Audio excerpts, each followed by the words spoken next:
I key my way into the door and nod to the receptionist, who attends to the civilians whenever they have a free skate.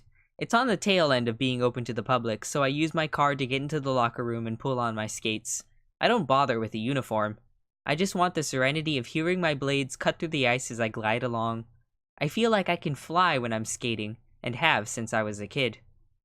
My dad was the one to first get me on the ice, and he and I were always tight. Dad was the kind of guy that just knew stuff. I never told him. He just knew how I am, and he was cool. My chest hurts, and I rub it thinking about him. He was on his way to the state championships last year to see me play. It was blizzarding out, and that never stopped him from making one of my games. He played hockey in high school, too, and would have gone on to play in college, but blew out his knee at work. It was that day when he had left early and was driving slow, accustomed to Canada's crap weather, that it happened. It wasn't anyone's fault, really. The logging truck hit a patch of black ice under the snow, and despite Dad's truck having snow tires and chains, he still couldn't spin out of the way fast enough. I didn't find out until after the game. I always knew where he would sit, center section, first row, so I could find him.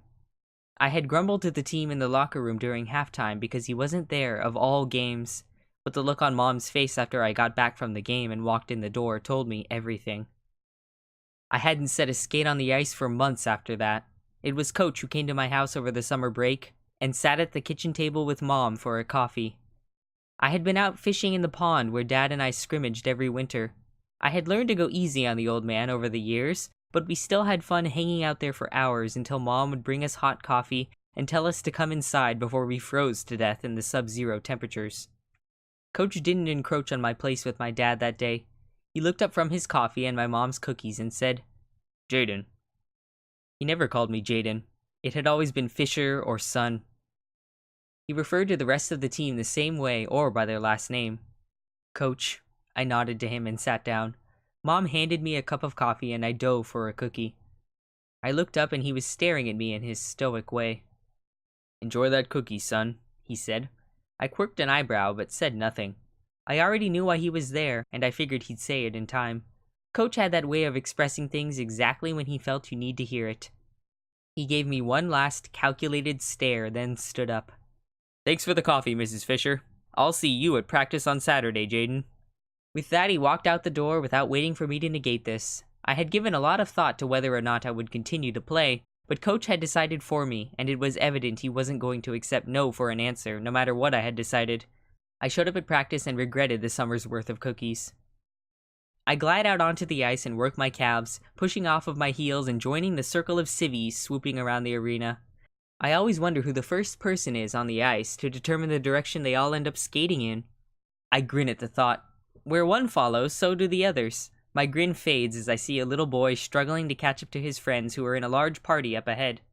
It must be one of those birthday parties the arena hosts. The little boy is dark-haired, wearing glasses, and he tries to run on his little skates and keeps falling on his stomach as his friends skate ahead.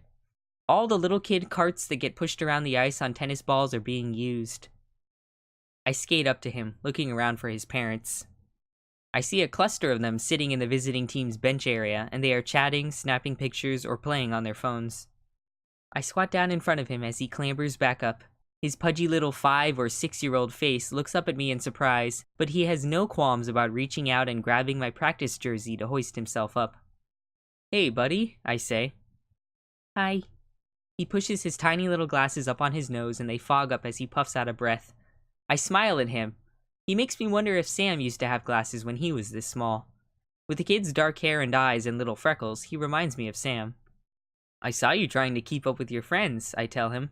I flex a muscle in my thighs, extending it to my calves as I work it out through my toes, enabling me to continue gliding backwards. He is still clutching my jersey like it's his lifeline, and he wobbles as he glides with me. "Yeah, they're very fast." He still has the lilt of a toddler in his speech, and I can't help but smile even more at him. "Well, I'll tell you what, buddy. How about I show you how to skate so you don't fall down so much? You see, I'm on the hockey team here at the college. Do you know what hockey is?" "Yup," he exclaims gleefully. "I'm gonna play someday, just like Wayne Gretzky." He looks so excited as he butchers the name, but I can't help being caught up in his enthusiasm. "That sounds fantastic, little man.